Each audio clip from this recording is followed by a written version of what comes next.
September 21st, 2021. Welcome, everyone. I hope everyone can hear me.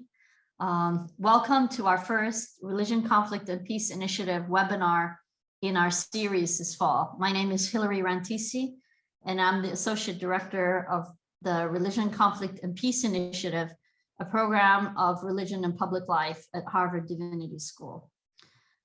Before we start, I just wanted to give some framing about our work. Our work centralizes an analysis of structural injustice, of violence, and power, and examines how a more capacious understanding of religion can yield fresh insights into contemporary challenges and opportunities for just peace building. The primary case study we're focusing on is on Israel-Palestine, and our aim is to stretch the scholarly discourse around religion and the practices of peace building, the decolonial potentialities of art, religion, and identity transformation.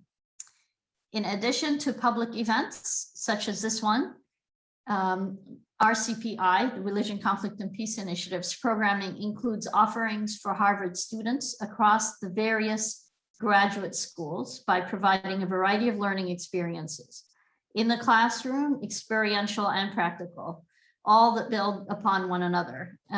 We also provide programming for Harvard faculty and PhD students and a robust fellowship program that hosts a diverse group of thought and practice leaders in areas of peace building and cultural activism in Israel-Palestine. The theme of religious terminologies and secular nationalism and political violence is one of the focus areas of our series this fall, starting with today's event, Between the Sacred and the Profane in Contemporary Jerusalem, focusing on the case of Silwan. I'll now hand off to my colleague Atalia Omer, who will introduce herself and our panelists, along with some introductory framing. Thank you all for joining us.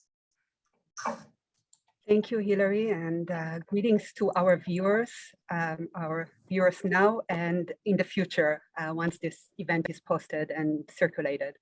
My name is Atalia Omer. I'm a professor of religion, conflict, and peace studies at the University of Notre Dame's Kenyon Institute for International Peace Studies, which is a part of the Keough School of Global Affairs, also at the University of Notre Dame.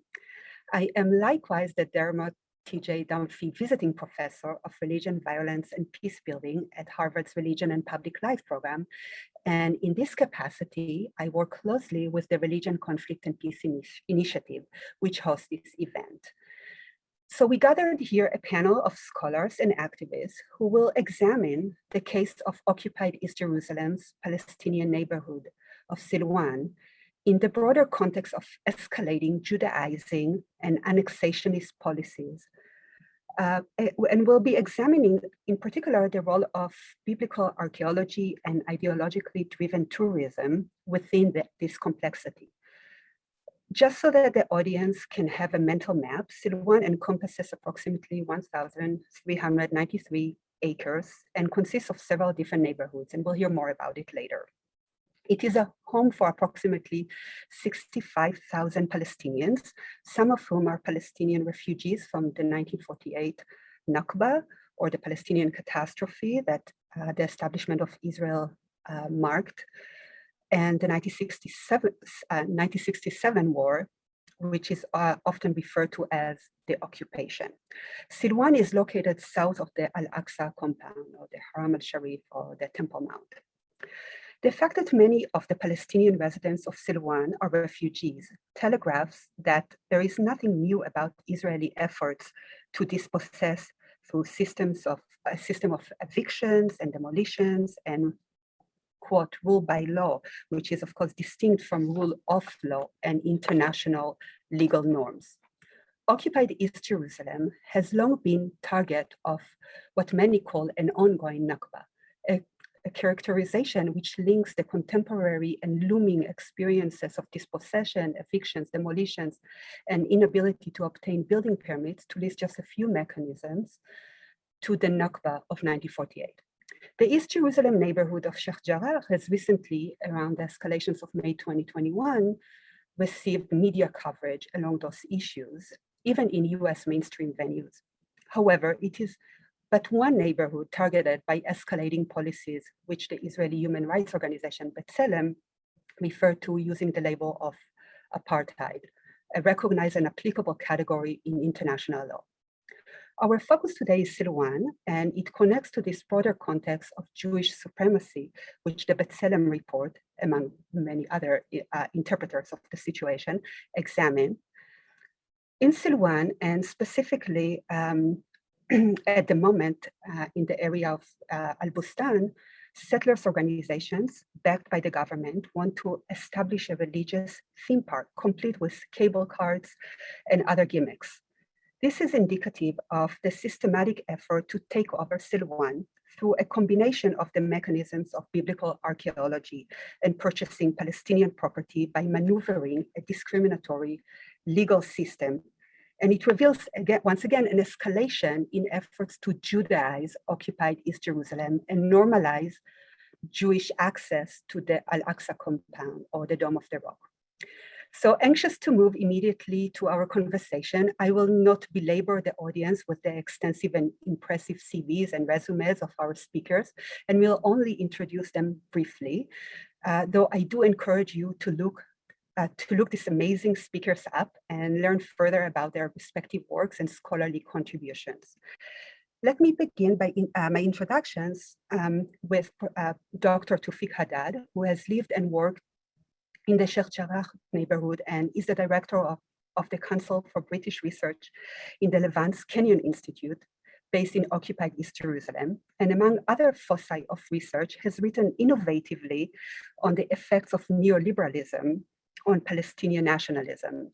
On this, he has authored a monograph titled Palestine Ltd, Neoliberalism and Nationalism in the Occupied Territories, which was published in 2016 by IB Tauris. Our second panelist is Professor Nadera Shalhoub-Kevorkian, who is the Lawrence D. Beall Chair in Law at the Faculty of Law Institute of Criminology and the School of Social Work and Public Welfare at the Hebrew University of Jerusalem. Professor Shalhoub-Kevorkian also holds the Global Chair in Law at Queen Mary University of London. A Palestinian feminist scholar, Professor Shalhoub-Kevorkian's research focuses on trauma, state crimes and criminology, surveillance, gender violence, law and society, as well as the very unfortunate field of genocide studies. She is the author and editor of so many important publications. Among them is an article entitled Security, Theology, Surveillance, and the Politics of Fear, which was published in 2015. In fact, our event next week at the RCPI will feature her again, this time with a co-editor, Professor Nadim Burhana, and they will be discussing their important new book titled When Politics Are Sacralized, which was published this year by Cambridge University Press. Please do consult our events page for details regarding this upcoming event.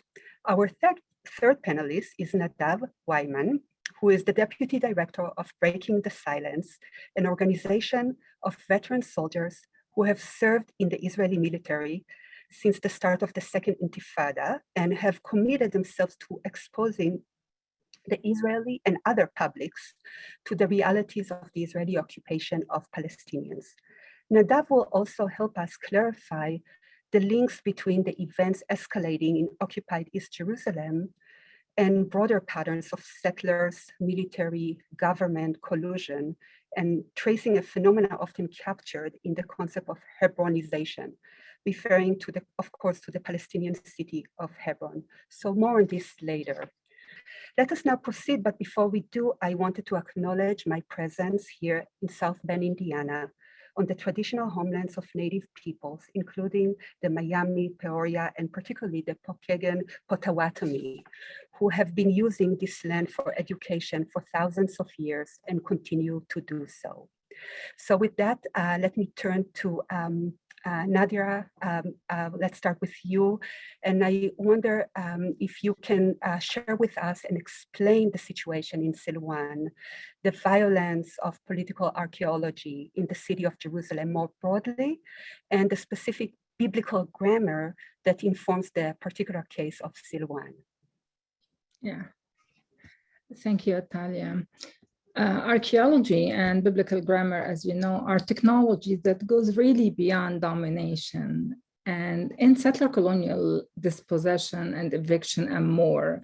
So Silwan and the historic basin, Hay al-Bustan and Al-Hawd al-Muqaddas of occupied East Jerusalem offers really a useful example to us as it exposes the so-called divine plan of redemption as part of the settler colonial regime of control and its territorial ideologies that is invoked in Silwan.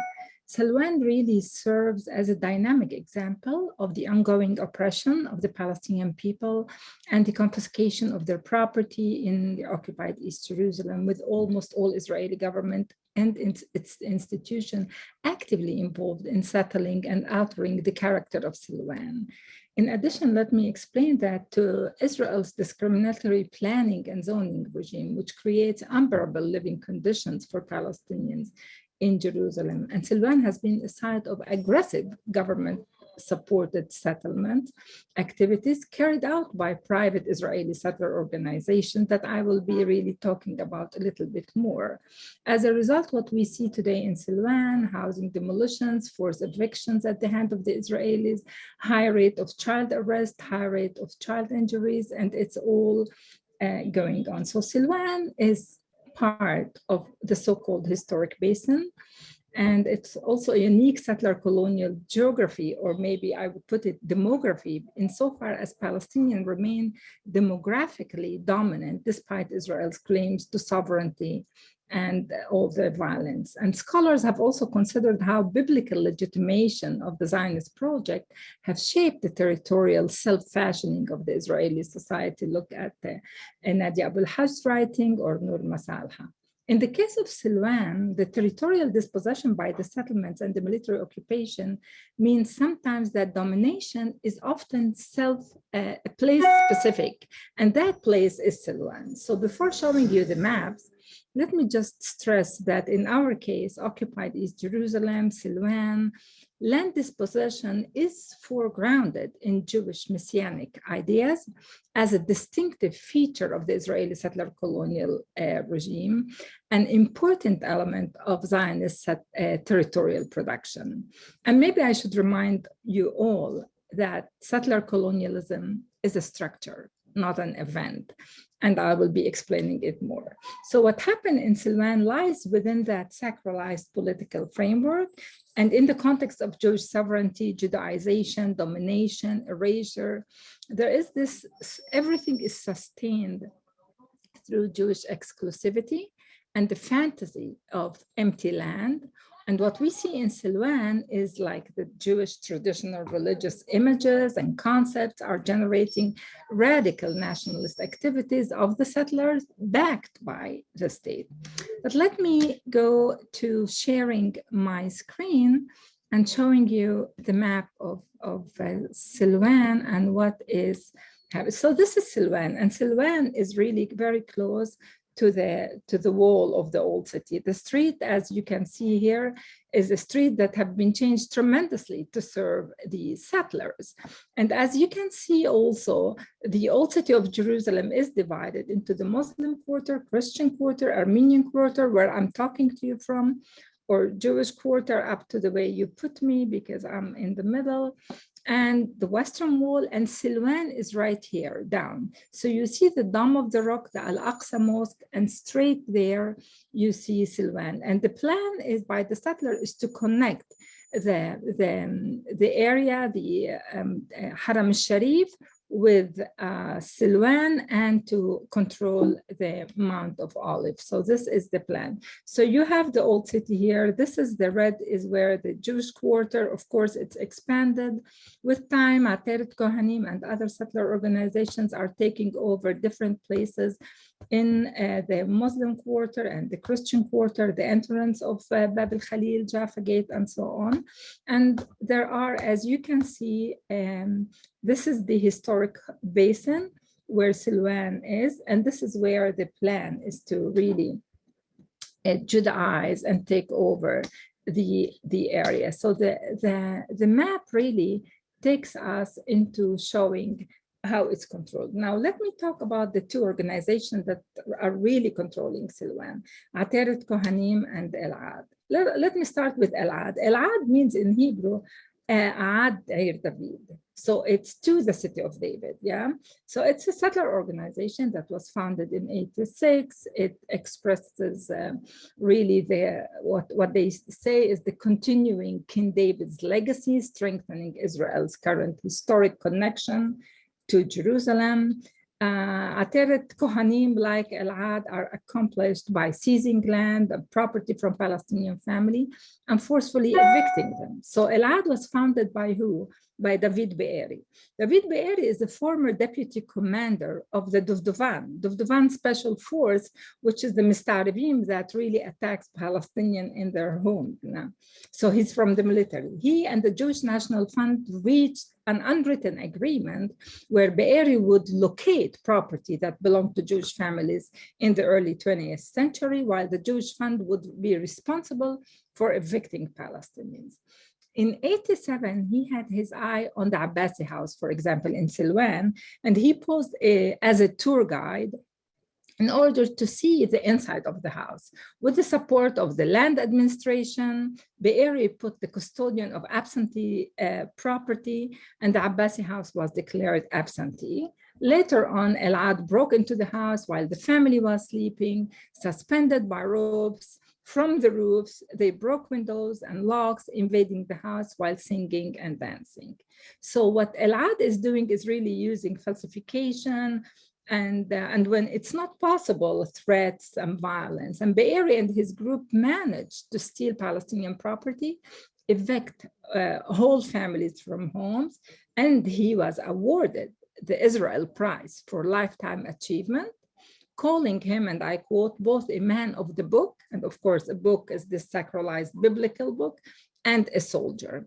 And Naftali Bennett, who's the current prime minister, praised Be'eri's activities, saying, and I'm quoting Naftali Bennett, 50 years since the reunification of Jerusalem is an excellent opportunity to thank David Be'eri, one of the great builders of Jerusalem in modern time. For many years, we dreamt, prayed, and yearned to return to the city in which David settled and to rebuild it. So you can hear and sense the sacralization and the grammar of the biblical. Ateret Kohanim, same, what is Ateret Kohanim? It's the crown of the clergy or the Kohen or the priest, also called Ateret Yerushalayim.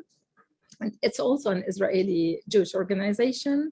It has a Shiva located in the Muslim quarter. For those of you that are aware, or in the Old City, it works toward, again, the creation of a Jewish majority. So it's about the Judaization of Jerusalem.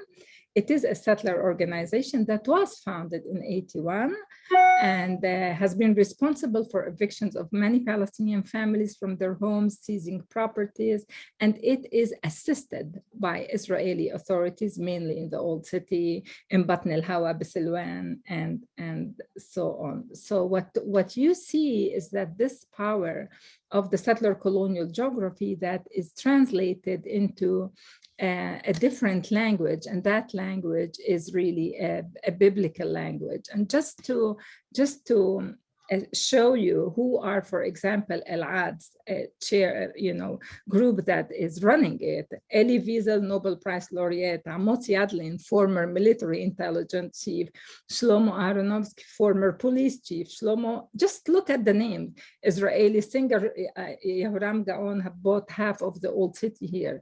Tzvi Tal, a former Supreme Court, I worked for this judge once, and he became a Supreme Court. So what you see here, and just look at what I have built for you, is that how Ateret Kohanim and Elad are connected to the Minister of Justice with their power, using the law whenever they want in order to dispossess land, the Minister of Finance, and by the way, Ateret Kohanim and Elad are supporting financially the Minister of Antiques and the Minister of Tourism, the Israeli Land Administration. They have all sorts of agreements with them, the Jewish National Fund, Israel's Nature and Park Authority. Of course, they have the wagon and they have the tourists that are coming, the Israel Antiques Authority, and the demolitions and Excavation in Silwan is hard at work. The Minister of Tourism, as I said, the Minister of Transportation, and the list goes on, the Jerusalem municipality, the Israeli police, the border police, the Minister of Housing, and the Israeli military and security intelligence. So what we see is really a very strong system that is seized through different modes of control. I'll maybe stop here to show you how it is the biblical language, it's the biblical narrative, but it's also that the play, demography, politics, economy, and so on, different modes of dispossession. It's something like, you know, if I may call it, it has this swarming effect. You know, because the violence against Silwan really carries this swarming strategy. It's the attack is scattered, yeah? A network of various aggressors that do not work in straight lines. It's not like you have the window and they get from the window, so you close the window. No, it's from different places. So it's diffused, it's scattered, it's flexible. It's a swarm-like, yeah? And swarm arrives at the target from different places and different corners. So such swarming attacks are strategies that are there to turn home and homeland for Palestinians into something that is unclear, fluid, uncertain space, a space of really necropower, just because Palestinians are living there. Thank you. This is so powerful, and there's so much there to unpack. I want to stay with you, Nadera, for a couple more questions. Some are shorter, a couple shorter, and then a bigger one. Just if you can clarify that term that you use, necropolitics, for maybe an audience who is not familiar with this. Also, you mentioned earlier in your remarks the absentee property law. So just if you can unpack a little bit more the legal mechanisms that are operative in the ongoing process of displacements and dispossession, that notion of the, it's not an event, it's a structure that underpins the kind of the settler colonial dimensions that are under play here. Yeah. Well, you know, it's the legal element is so strong in Silwan because we have the discriminatory law system. So it's the absentee property law, it's the legal administrative law, it's and you have this from one side. You have the seizure of trusts. For example, in the case of Batn al-Hawam, the state appointed members of Ateret Kohanim as trustees of the Benvenisti Trust, which is weird, yeah? Sales without tenders, for example. You see it, the direct purchase from the general custodian without even issuing a tender. Or questions of acquisitions, for example, the illegitimate real estate transactions, forged document, and pseudonyms and witnessing and signatures that are not clear, and all is there to threaten Palestinian family, forcing them out. And this is only one aspect of the legal. Now, if you go into the funding, Talia, you see that even the funding, the financial statement of El-Ad that was submitted to the registrar of nonprofit organization clearly shows that El-Ad's assets are millions of shekels. In 2008, for example, the deputy registrar of the corporation accepted El-Ad's request to have privilege over the names of its donor. So the Minister of Justice, you know, you understand how it's playing. So they're appointing members of Ateret Kohanim or El-Ad as trustees for others. Now the private public collusion, the custodian of absentee property, that is declared that the properties were declared as absentee based on depositions provided by El-Ad without even verifying some of them. If I'll take you to the land administration, the development authority of the land administration and Amidar even underwrote the renovation of absentee property for millions of shekels, renting those properties to El-Ad for a nominal amount and without tender. handed the land in Silwan to Elad management without tender, and are funded to this day at 40 million, 50 million a year to cover the settlers' private security guards in Silwan. So these are only, look at the Jewish National Fund. The Jewish National Fund leased rented properties to Elad and Ateret Kohanim without tender based on declared policy of discrimination. Be'eri himself and the Jewish National Fund reached an unwritten agreement where Be'eri, would locate property that belongs to Jewish family, and then they will evict Palestinian and the land would evict them. The Israeli National Park Authority gave Elad the exclusive management and maintenance of the city of Davis, the so-called city of Davis, and the national park without tender, without the matter being discussed by the authority managing bodies, an indirect violation of the High Court of Justice ruling.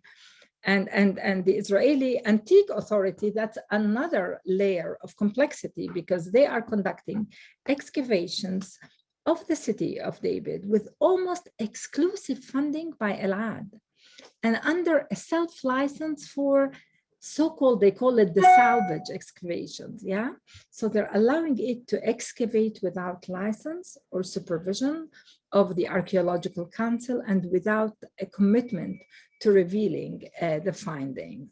And then I go into the Jerusalem municipality and the way it's enforcing what goes on. And of course, the Israeli military that is also helping them in getting in places, supporting them, protecting them. Cars that takes the settlers will take them to specific places, and then the military or other private security guards will protect them. So it's really, the swarming is very strong. And why necro? Because it's not about make, live, and let die. It's about maiming. It's about an economy of life and death. Who has the right to live? And it's that Jewish person who has biblical rights, exclusive biblical right as the chosen people in the promised land, and who should die. And in different ways, you don't need to die in order to die. So there are different ways to suffocate and that swarming is what is affecting Palestinians in Silwan. Thank you. There is so much again to grapple with the really comprehending that level of collusion, the multiple layers of collusion, and it's something that we'll talk about more in what is going to unfold here, but also that profound point about you don't need to die in order to die, and that control of life and death, and that logic of replacement and elimination that is operative here. So with this, we'll let you maybe drink a glass of water and we'll move to Toufic. We heard Nadera, she spoke about the biblical grammar of dispossession in occupied East Jerusalem and all these other layers in which the dispossession of Palestinians is happening. I want to turn to you as someone who lives in East Jerusalem as well, but in Sheikh Jarrah neighborhood, which obviously has been in the news a lot lately. I wonder if you can speak a bit about the differences between the neighborhoods in occupied East Jerusalem, and to what degree, their experiences are similar or different. And a connected question to that is perhaps if you can speak about a bit about Israeli political, legal, and maybe bring in the economic forms of violence that operate differently in different areas of the city, and why, and perhaps even put it within the broader context of occupied Palestinian lands. Okay, sure. Nadera did a fantastic job of painting the picture of the situation in East Jerusalem, and very much so the case of Silwan. And this image of swarming is very apt, I would say. When it comes to trying to bring together or compare or contrast the case studies of Sheikh Jarrah and Silwan, I mean, I think it's important to firstly understand that it's one state and one municipality, one set of ideologies around the principle of Judaization that are basically driving these. And at the end of the day, these are not neighborhoods that are that very far from one another. I mean, we're talking about a couple of kilometers from here. But each one will have its specificities to it. So the case of Sheikh Jarrah, really, Sheikh Jarrah is very much the entranceway into East Jerusalem from the north. Okay, it's a different kind of neighborhood than Silwan. Silwan is actually a kind of village that was right next to the old city, whereas Sheikh Jarrah is a town, or it's a neighborhood. It's an urban neighborhood that actually represented, was built outside of the old city walls as a place where a rising middle class and bourgeoisie, which emerged in the late Ottoman period and the British Mandate, began to build their palatial houses and nicer properties, the emergent middle class. Today, it is so demographically and geographically. There's differences. Silwan is 60,000 people. Sheikh Jarrah is far less, and in fact, is a good portion of it is its key property in the sense that it was the estates of many sort of middle class personnel, so to speak. It also became the seat of many embassies and consuls during the Jordanian period. So you have, so you have the Italians, the French, the British who are located here. Israel understands the strategic significance of Sheikh Jarrah because it is this entrance way to actually East Jerusalem from the north. So you actually have the main police station, which controls East Jerusalem from on Sheikh Jarrah land. You also have the main border patrol agency, which polices all of East Jerusalem, located here. Of course, the situation in Sheikh Jarrah is part and parcel of the larger problem of East Jerusalem in total, which primarily derives, it's focused on land and the obsession around land and the attempt to Judaize it. So the municipality has only designated 13% of the territory of East Jerusalem for Palestinian zoning purposes of building, and most of that is built up today. Of course, it designates 35% to settlements, and then a good 40% or so to which it considers green zones, which at a certain point in time it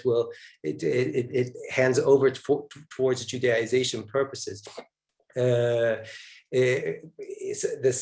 settlements in this area sort of, it all goes around the old city. We're talking about this is the inner core of the settlement enterprise around Jerusalem, what is known as the Holy Basin. But beyond that, it's part and parcel of this larger plan of municipal Jerusalem and metropolitan Jerusalem, which essentially is a much larger plan to actually shift the center of Israel, the demographic center of Israel, away from the coastal plain, because basically since 1948, the majority of Jewish residency has remained on the coastal plain. And so there is this attempt to create and build massive settlements around Jerusalem, link them with major infrastructure projects, and to ensure that sort of these areas are incorporated part and parcel into Israel and can never be returned, of course. So the case studies of Silwan and Sheikh Jarrah are very much about the case studies of this core internal arena.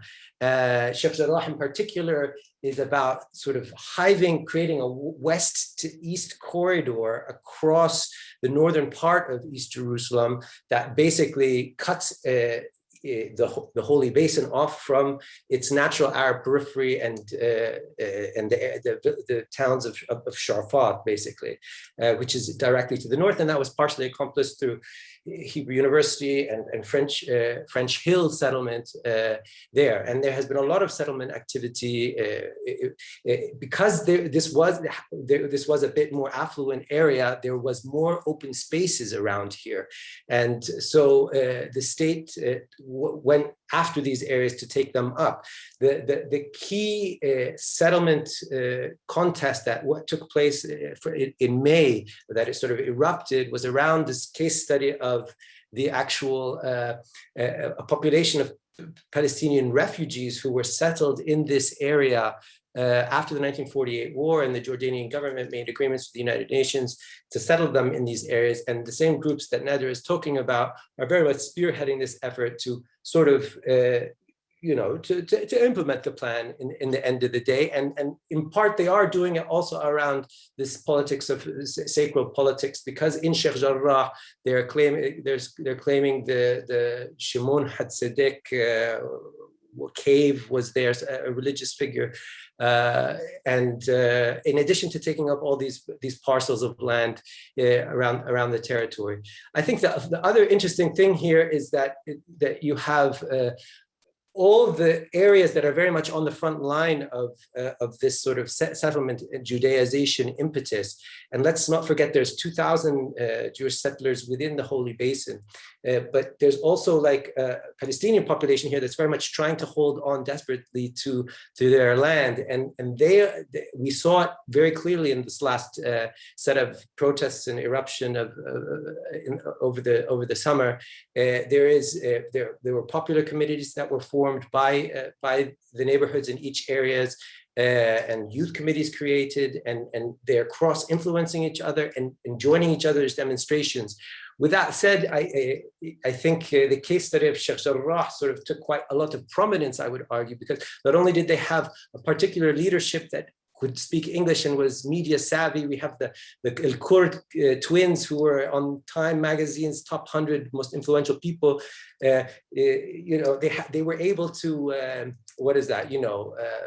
project their message very far and wide, whereas the people of Silwan have not actually benefited from that, even though their case study is actually much more severe in many senses, because it's much more people that we're talking about that are in danger of displacement. We're talking about 1,500 people just in the Bustan neighborhood by itself. In Sheikh Jarrah, we're talking about 28 families, where and around 250 people. So so I don't know. I think that sort of probably paints a picture of some of the similarities. Of course, all the economic and political and legal strictures of occupation apply here and there. And there's, a big part of the occupation and survival in East Jerusalem is, can you economically survive here? Because it's very expensive here. And the housing crisis, this is key, because basically a major part, that 13% of the land that is only available for zoning, what does it mean for the young kids? Where can they build? You cannot build another story on the top of your father's house or buy a plot of land because it's millions of dollars. So East Jerusalemites are forced to build outside or to go north to like Ramallah or on the other side of the wall. And we have 50,000 Palestinians, residents of East Jerusalem with East Jerusalem's identity cards, who are living on the other side of the wall and don't receive any services, but are taxed very heavily still. So taxation and fines and a very heavy police force, that was the sort of toxic combination of factors, in addition to, of course, this aggressive settler impetus that led to the eruption over the summer. Yeah, thank you. This is really really illuminates so many critical dimensions, including the ability to kind of claim the narrative by the twins and be able to amplify the situation in Sheikh Jarrah, but also the important. The urgent point that is that case study of Sheikh Jarrah is within a broader framework of that Judaization that is only further entrenched because of all these mechanisms that you both spoke about. So at this point, I want to turn to Nadav and ask you to perhaps relate, basically kind of help us understand and clarify further the broader picture, and maybe contextualize the violence that unfolds in occupied East Jerusalem within that broader context of settlers' violence, especially in Hebron and the southern hills of Hebron, where Breaking the Silence has done a lot of work. and perhaps maybe kind of connect the analysis to the kind of what has been unfolding in the so-called Area C more broadly. In particular, I was hoping that you bring up the recent report that Breaking the Silence produced, looking specifically at settlers, IDF, military collusion. So, Nadav. First of all, thank you very much for inviting me to speak. Yeah, settler violence is a part of the occupation. It's unfortunately a natural part of the occupation, because from day one, almost day one, the Israeli occupation is not only soldiers like I was walking the streets of occupied Palestinian territories and enforcing military law, it's also moving our own population, civilian population, into the occupied West Bank and the Gaza Strip until the disengagement in 2005. And settler violence comes in all sorts of ways. We have the daily routine violence of cursing and swearing or beating Palestinians in a bus stop or on the way to school, and cutting water lines or blocking streets. And we have the more extreme violence of, I've got to say, in the last couple of years, we have a lot of live ammunition fired by settlers at Palestinians, and also murdering Palestinians. Israeli civilians, settlers murdering Palestinians, and a lot of times with weapons that we, the IDF, provides them. Now, let me maybe put you in the mindset of a soldier being sent to the West Bank like I was. I grew up in Tel Aviv. Actually, at the moment, I'm speaking from Tel Aviv. Toufic is speaking from Sheikh Jarrah. I'm now speaking from what used to be Sheikh Mounes and today Ramat Aviv. And you know, you come to the West Bank and they tell you something very, very, very simple. The settlers are here to protect you in Tel Aviv or in Haifa or in Jerusalem or wherever. So you have to protect them. Doesn't matter what they're doing. If they are, I don't know, blocking the way to Palestinian farmers to reach his land, or Palestinian kids to their school, or trying to invade an empty Palestinian house in the old city of Hebron, or to invade an occupied Palestinian house in the neighborhood of Silwan or Jarrah or wherever. You have to protect them. We have to protect them because we are the same. We are Israelis and they are Israelis. Okay, so this is how we, border police, and army, the three players in the West Bank, sees the settlers. And the biggest problem with settler violence is that we soldiers and border police alike, I've got to say, the commands that we get, how we can arrest someone, when we can arrest someone, how much force they can use against rock throwing or live ammunition, or what, are very vague. If it comes to Palestinians, it's very simple, I've got to say. I was a soldier in a sniping team in Special Forces unit. So rules of engagement were our Bible, right? And firing at Palestinians, it's very obvious when you can fire it. I've got to say it's very broad. But when it comes to Israeli settlers, it's not really clear. Between different operations, we got even different commands. In one operation, they told us, listen, if you see violent settlers in the area, you're not allowed to touch them. Okay, because if soldiers would arrest settlers, it's not democratically, right? Because they're civilians. I remember we're not in a democracy, it's a military dictatorship in the West Bank, right? And in another operation, we have soldiers telling us that they were told to put their guns in the car and trying to grab the settlers only by hand, right? And other testimonies that we have soldiers that got a clear command to defend settlers, doesn't matter what they're doing. So first of all, it's very vague. And second of all, we identify with them because they're Israelis. And now in the last report, we show it really clearly that we see a shift. Now a lot of soldiers identify with the settlers' ideological views. So they want to protect them, not only because they're Israelis, and we are told to do so, but because they believe in the settler enterprise. They believe that the entire land of Israel, right, not the state of Israel, the land of Israel is ours because God gave us.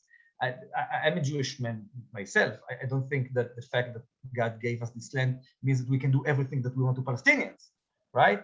But if you all of the discussion is really shallow and really emotional and non-logic, so it sounds logic as a 19-year-old soldier say, okay, the land is ours, so we can do whatever.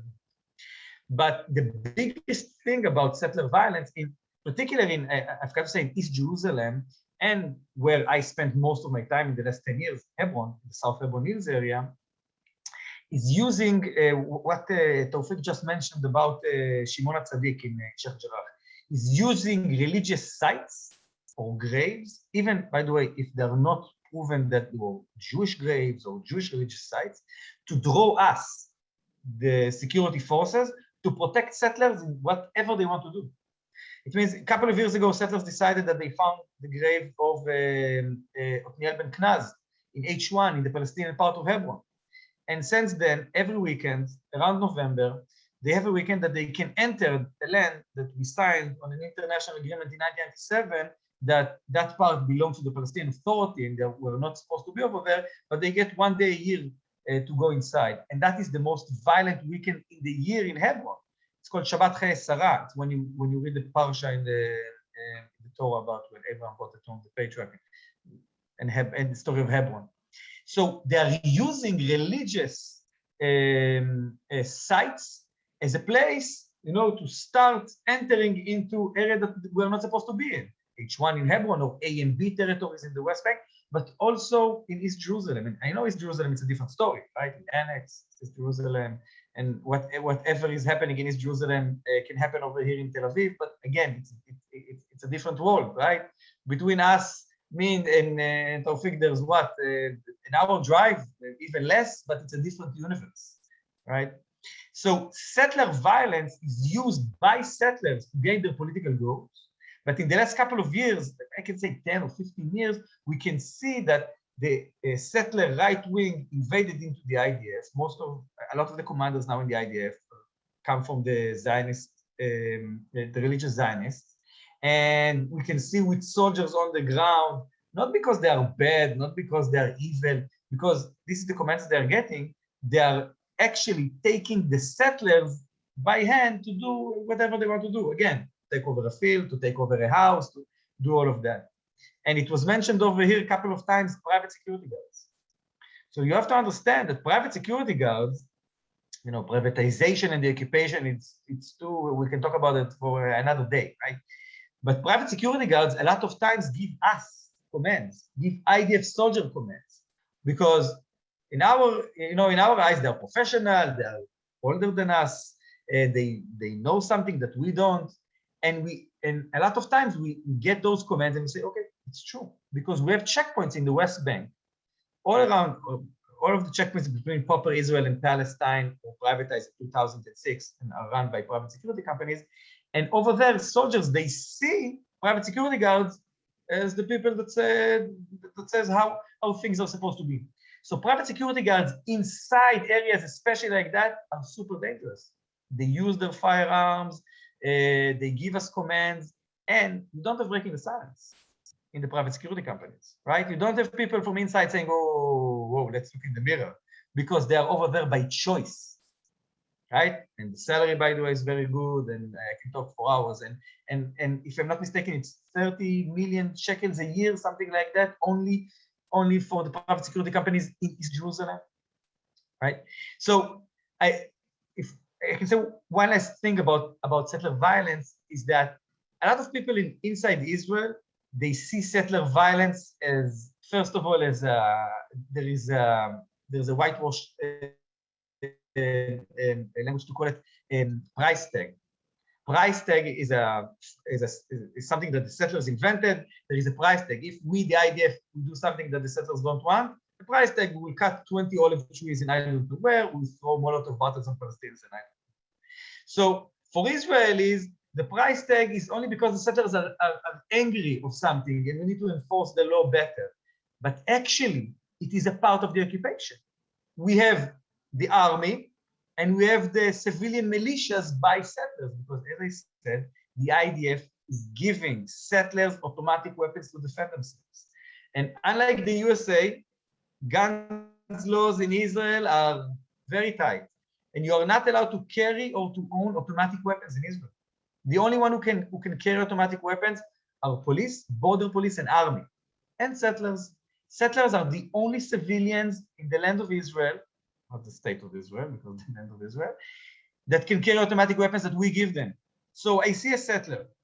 He's listening to the IDF frequency on the radio, my frequency. He's carrying the same weapon that I carry, and he's the only one who can carry.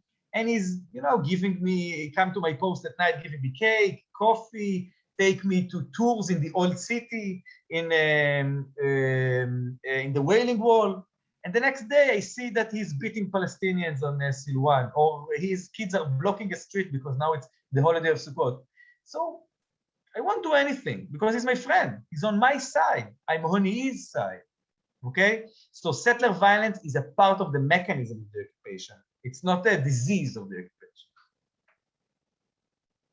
occupation. Thank you. So many important points. This final point about settler violence being an instrument and a part of the occupation, of the kind of annexationist logic is very important. Another point that you highlighted is also about kind of the transformation of the military itself.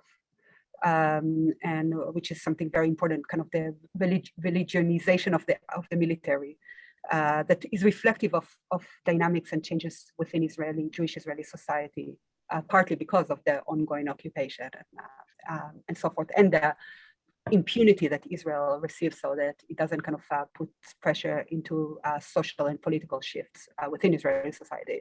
And also another really important point that is often under-theorized is that privatization of security and how it operates. Really critical points. Before we go back to Hebron, I want to return to Nadera and invite you to speak about, to bring in your scholarship and also your experience, someone who lives in the old city of Jerusalem. In much of your work has focused on the impact of Israeli violence against Palestinian bodies. You're very focused on what is happening to the bodies, the lives and land. So I wonder if you can speak a bit about your concept of the occupation of the senses, something that is featured centrally in your scholarship.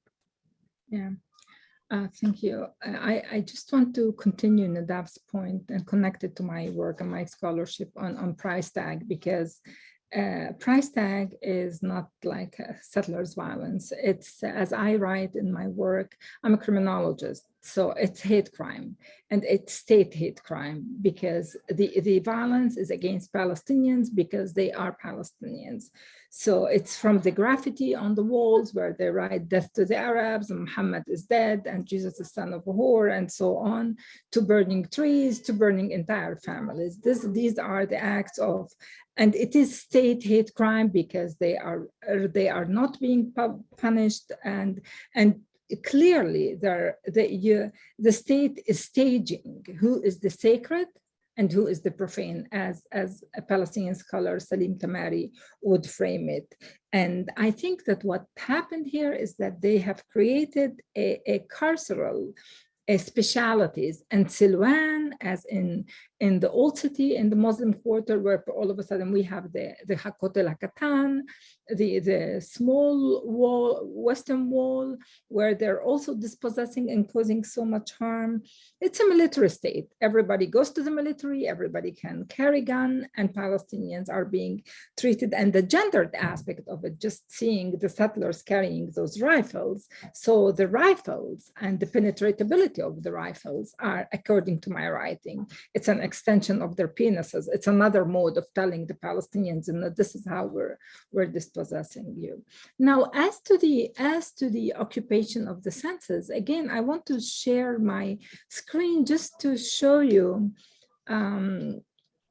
Well, this is against Silwan, and yesterday night I went in preparation of our meeting today. This is what you see. You see the Star of Davis, yeah, and you see how they're like really trying, in Silwan, what do people see when they wake up in the morning? What do they hear? What do they sense? Or when they see it at night? So the settlers, their supporters, the Israeli flags, the Hebrew songs, the praises of their biblical rights, and so on. And this is what the census is really, the occupation of the census, what I mean is really the invasion. It's not only the occupation of the land. So my claim is that colonial and settler colonial dispossession is performed through various forms of violence justified by cultural, historic, religious, and national imperatives.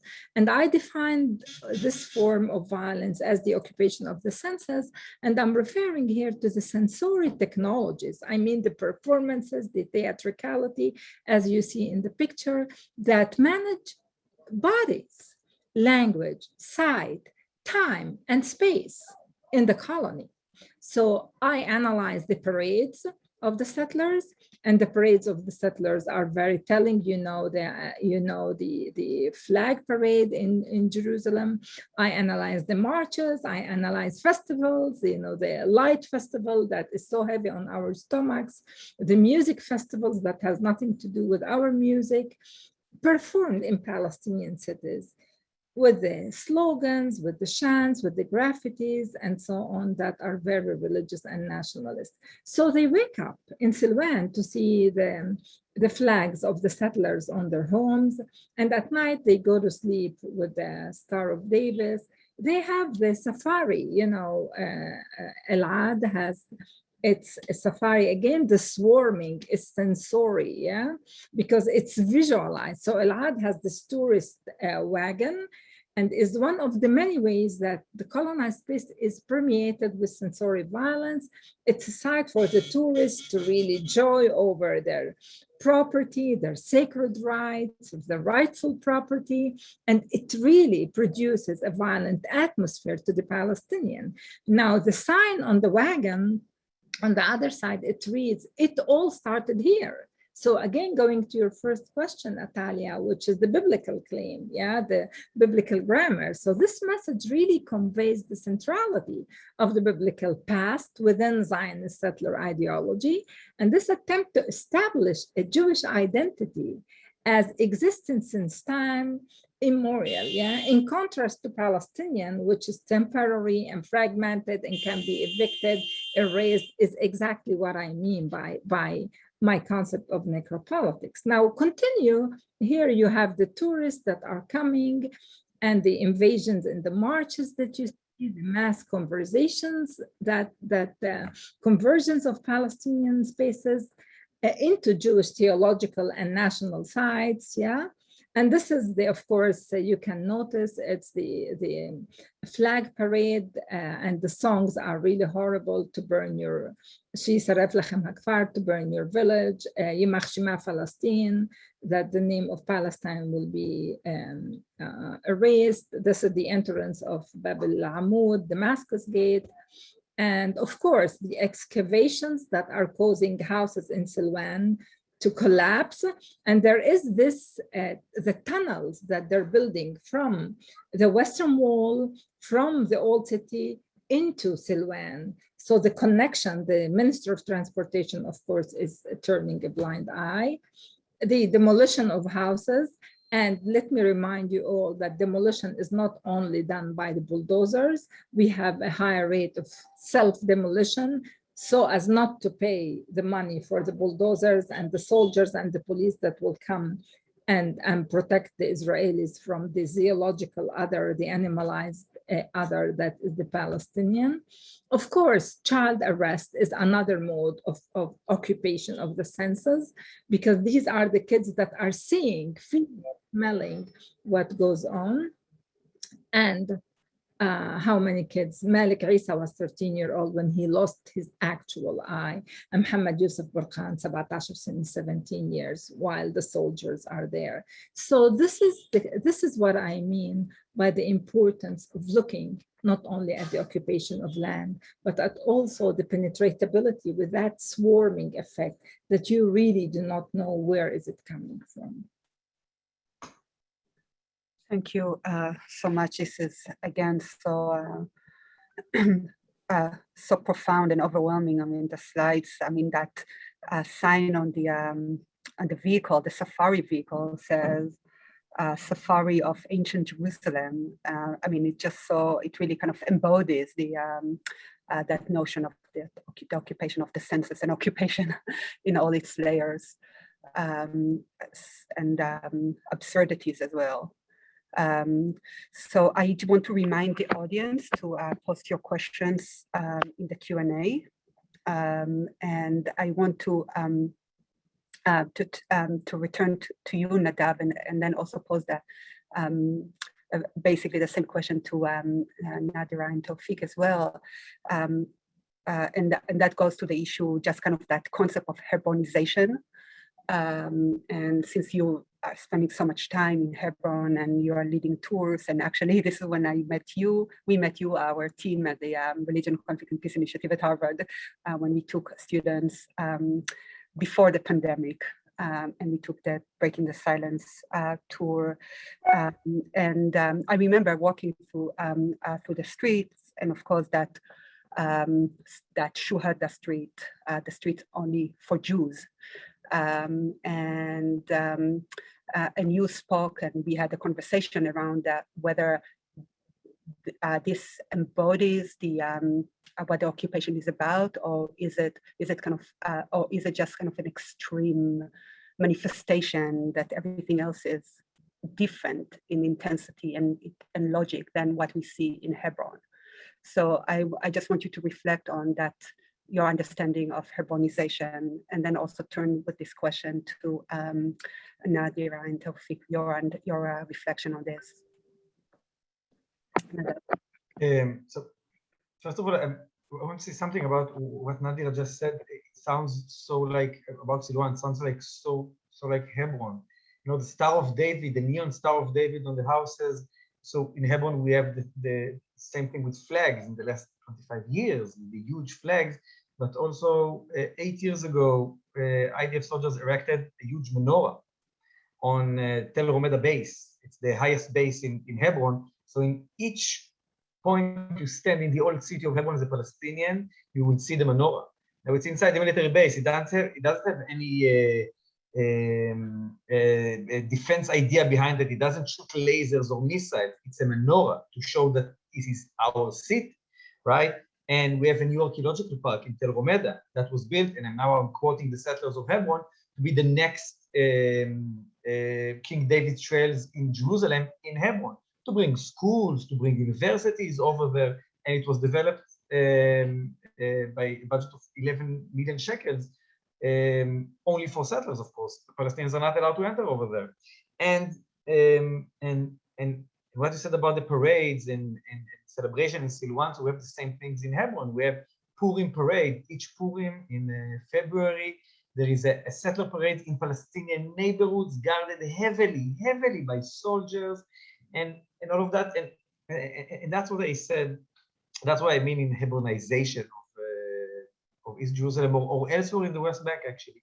The settlement in Hebron is one of the first settlements, right? In April of 1968, it was built. April of 1968, the occupation started in June 67.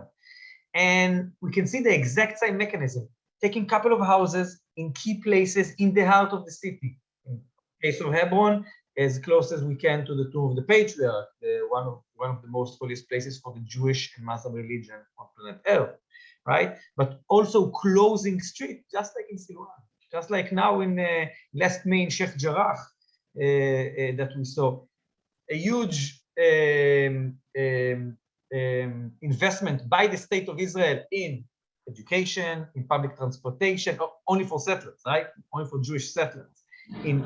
Of course, in guarding, in subsidizing whatever you want, right? My daughter and son's kindergarten cost basically like my rent each month, because it's Tel Aviv, and settlers, they don't pay.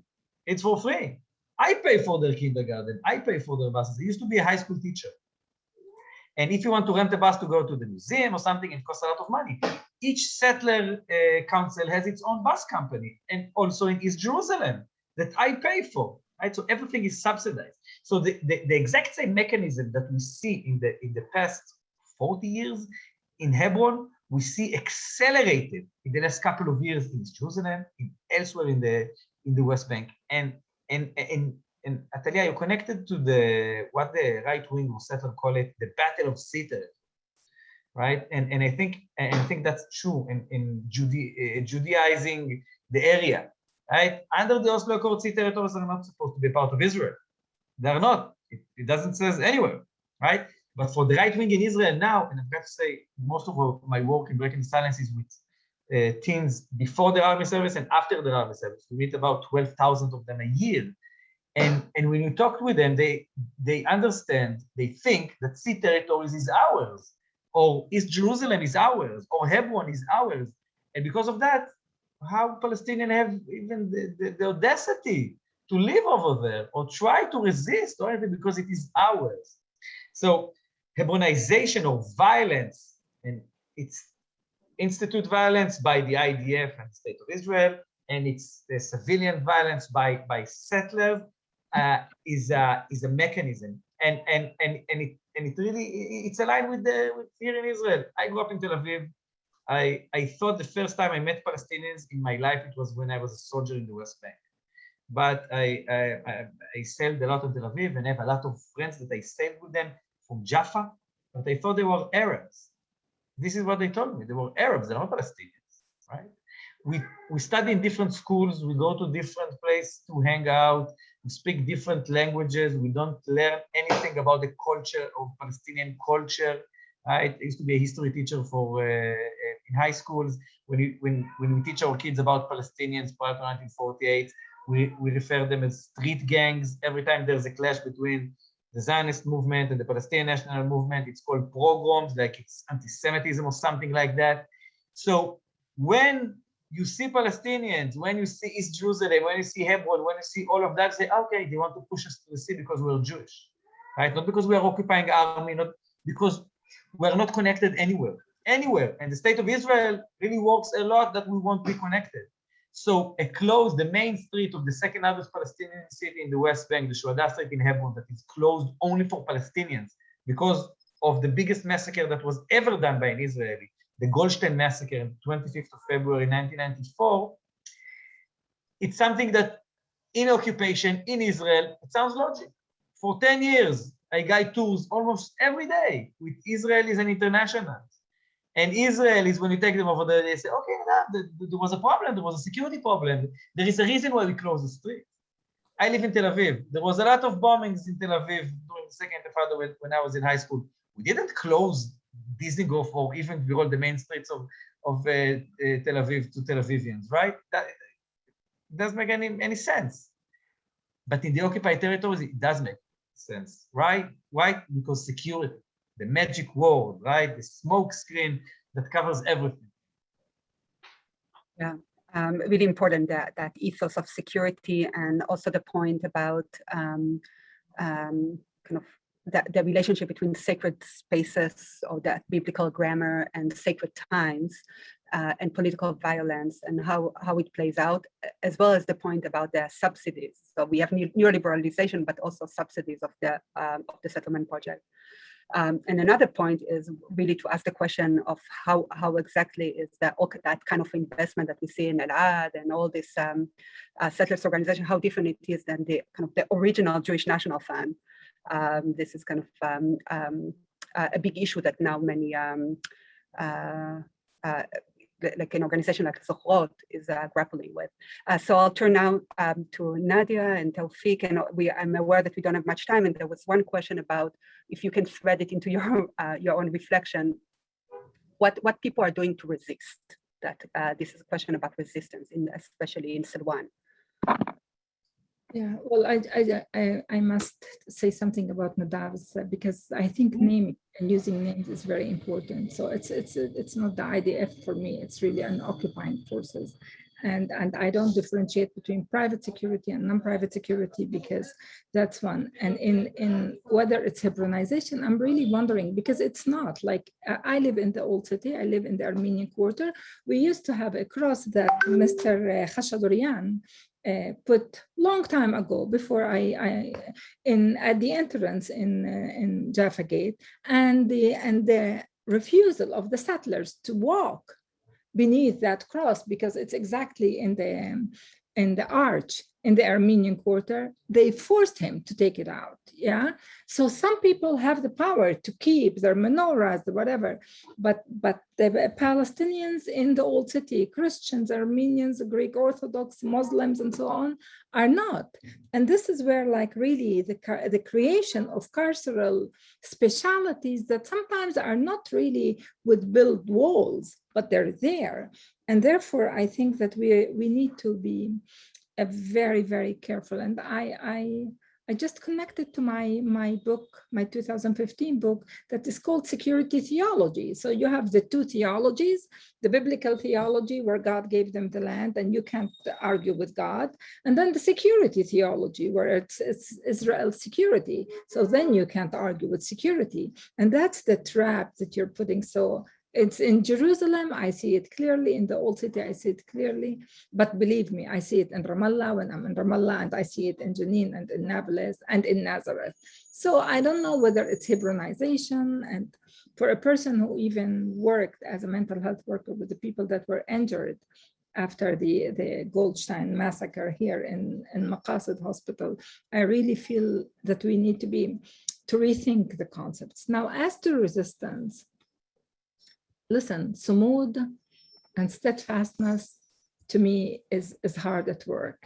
To see kids walking to school in Silwan while the cars of the military and the Magav and the police and the settlers are around them and making it to school is resistance. So sometimes, we need to really look at the daily act between the 7 and 8 in the morning when our kids are on their way to school as a mode of resisting the settler colonial regime of dispossession. I see it in preservation of homes. I see it today in Silwan, like in Silwan, they have the khemi, the tent, and I was there a couple of days ago, and just hearing them, because surveillance is all over, the cameras are all over, the police, the settlers, and if the settler will complain, the children will be arrested and will be taken for interrogation, or will be taken without a warning arrest, so you don't know for how many hours, and then they will return the kids. But what you see is the resistance on, for example, singing. They were singing قولوا للمخابرات ما بتهمنا الاعتقالات. يعني tell the Israeli Shabak, Mossad, surveillance, whatever, we don't care about you. It's in singing. It's in the act of continuing the education. It's in preservation of families. It's in so many ways. And resistance, every power has a counter power. So it's innate. And Palestinians never cease to amaze me. I see it in the produce seller in Bab al-Amud when they're sitting, in spite of all the arrogance and brutality of the people that are coming from the municipality to Silwan, to continue living in such a very, very tough way when I hear Iman talking and when I hear Salwa raising her kids. So survival. And you know what, Natalia, what is clear to me, again, going to the necropolitics, that Palestinians speak life. And the Israelis, the Zionists, are speaking death. All they want is to kill the Palestinian child, family, and so on, while Palestinians are continuing, working, surviving, having their weddings, having their debki. And I see it, I see it viscerally. In the old city of Jerusalem, I see it in Silwan, I see it in Sheikh Jarrah, and I see it in different places in Palestine. Really a kind of amazing contrast to bring to foreground of the necropolitics, the politics of death and control and life, and kind of the emancipatory power of it, the sumud. I'm really glad that you brought this point, as what is the meaning of resistance in that context of Judaization that is ongoing, but is really in recent. We do see shifts in recent years of that. It's becoming more and more entrenched. It's not static. Toufic, do you want to reflect on those, whatever we have on the different threads of the conversation? Sure. I guess, I mean, Nadia was speaking about something that's very important, which has to do with this concept of sumud, which translated means steadfastness, and was a concept that actually has a long history to it, but probably became most prominent or most known during the First Intifada as a principle of self-reliance and de facto, actually, basically, trying to remain steadfast on the land to preserve one's Palestinian identity as much as they can of our rights, and as an affront to the process of Judaization. Now, obviously, in the context described by Nadera and what has become apparent during this swarm-like nature of the occupation,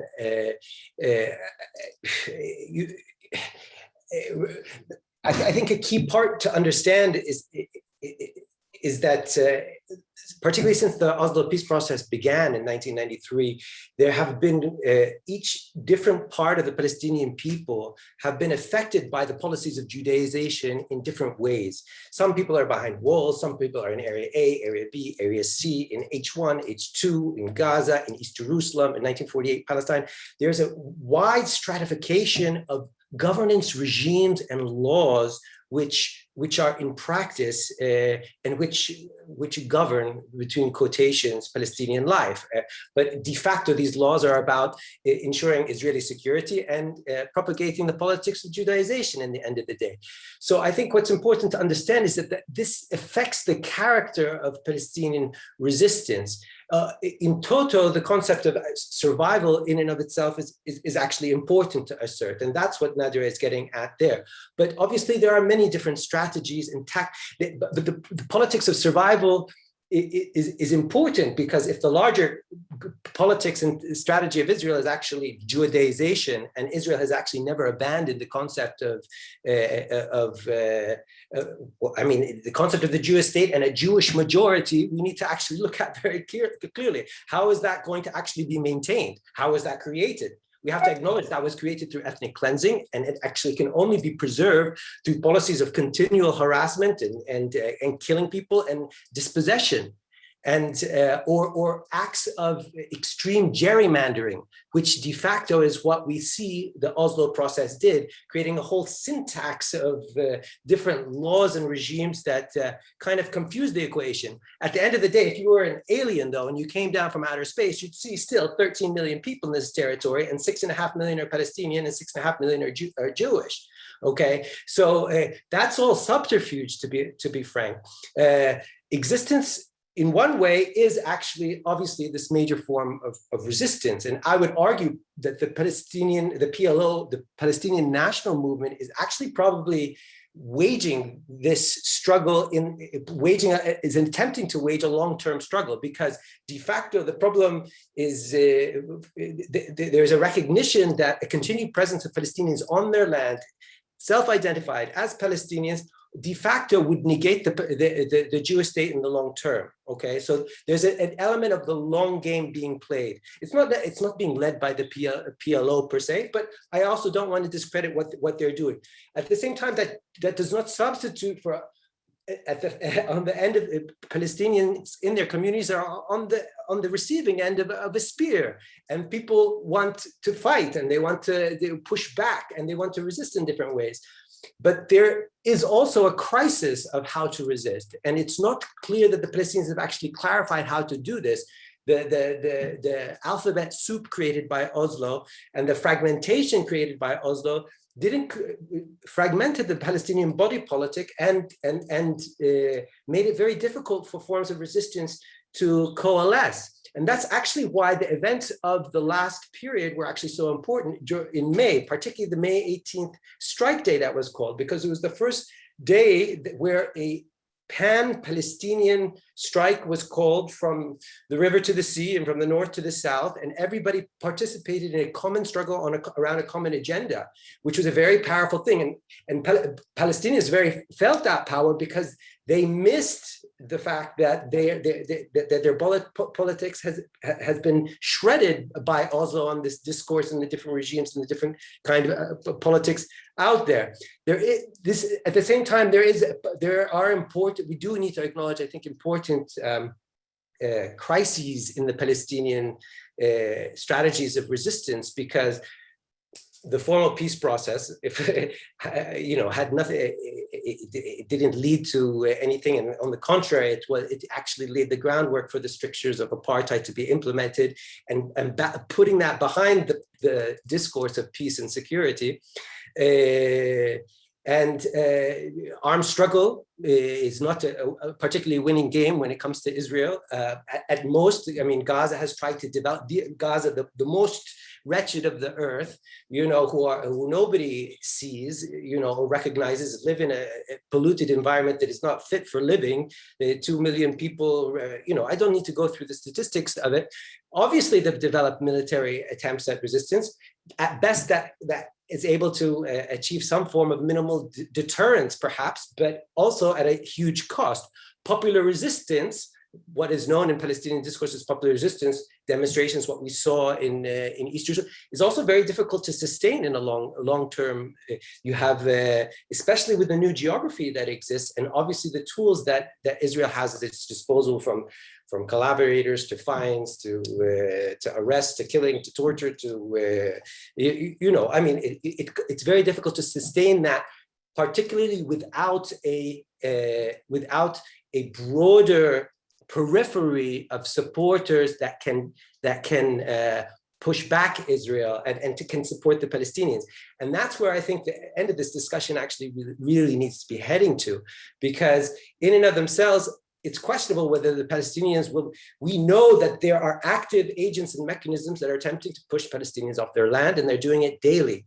We can romanticize Palestinian resistance and things like that, but at the end of the day, people are getting pushed off their land day and night, and people are being killed, and Palestinian politics is being shredded, and prisoners are being taken, and everything. And that's not necessarily the context for a winning strategy. That's why we really need to bring in the other dimensions of the struggle that might have more leverage in being able to change that.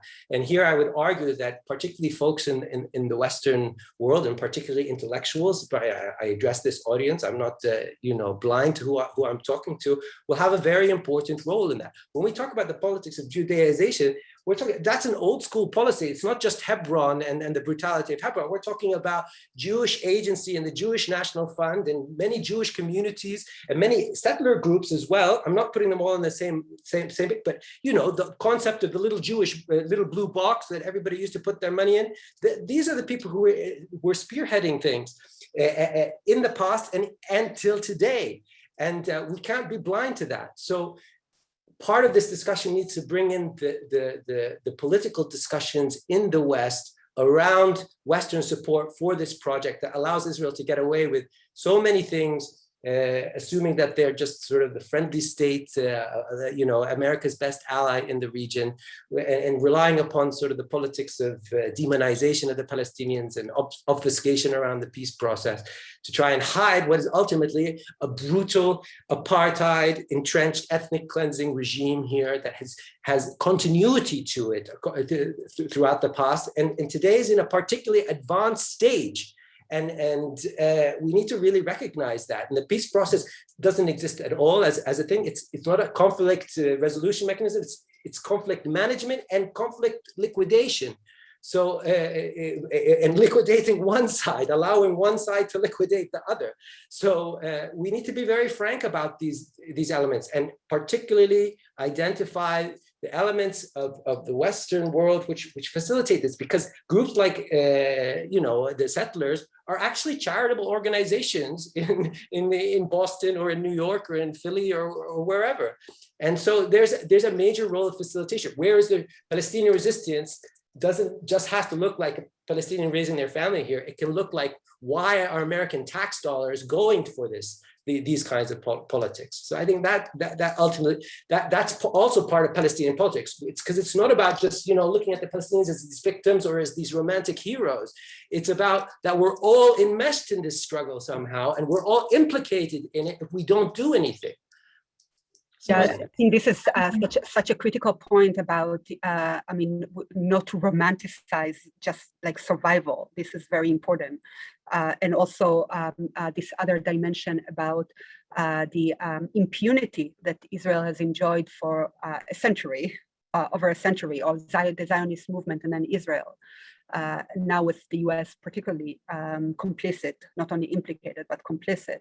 And that resistance we can have a broader understanding of resistance beyond just like survival, which in and of itself is something that needs to be recognized as about life. Like Nadera said, Nadera, you wanted to, I know that we are over time, but it's really important. Just to bring Hadil is a mental health worker in Silwan, her words that she said, in Silwan, المطلوب بناء إنسان, what we need to do is to build a human, a person.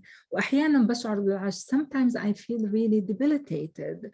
There is the هدم البيوت because it's hard. الاعتقال, the arrest of children is very hard.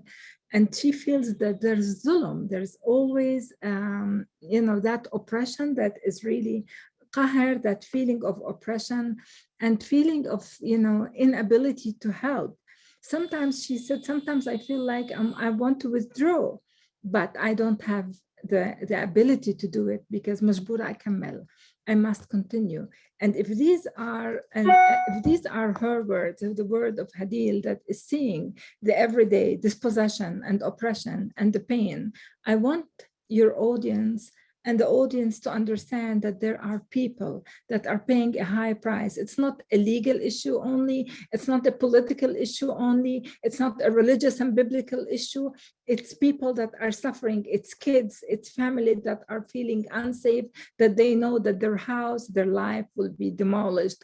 And that demolition is not only of the building, but also affective demolition, the demolition of affects and of their really emotions. And I think that Hadil's voice should really direct us when we're looking at Silwan and we're looking at occupied East Jerusalem.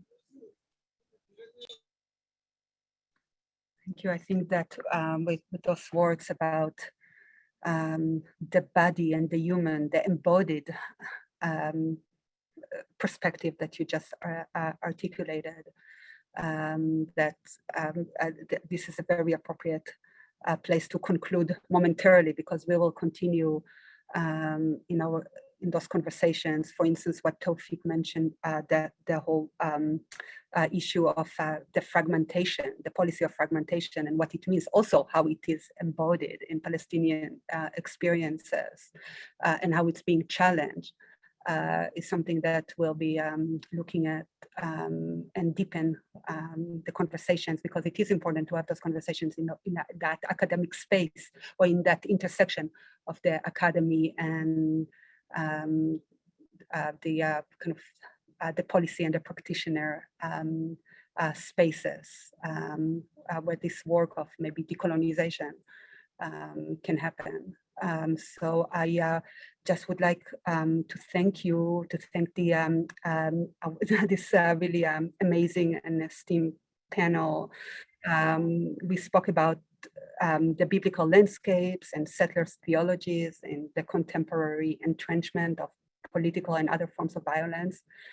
That concept of the occupation of the census is something that I definitely emerged with from this conversation. This images, Nadera, that you shared are so unsettling, and I mean it in its multiple meanings. So I really want to thank you for making the time and for having those conversations. I think they are very valuable, and it is really important to to decolonize the narratives, but also to be really embedded in the embodied experiences of the people of Silwan, which has been the topic of the event today. So thank you, Nadav, Nadera, and Toufic for your words and wisdoms and work. So goodbye. Sponsor, Religion, Conflict, and Peace Initiative. Copyright 2021, the President and Fellows of Harvard College.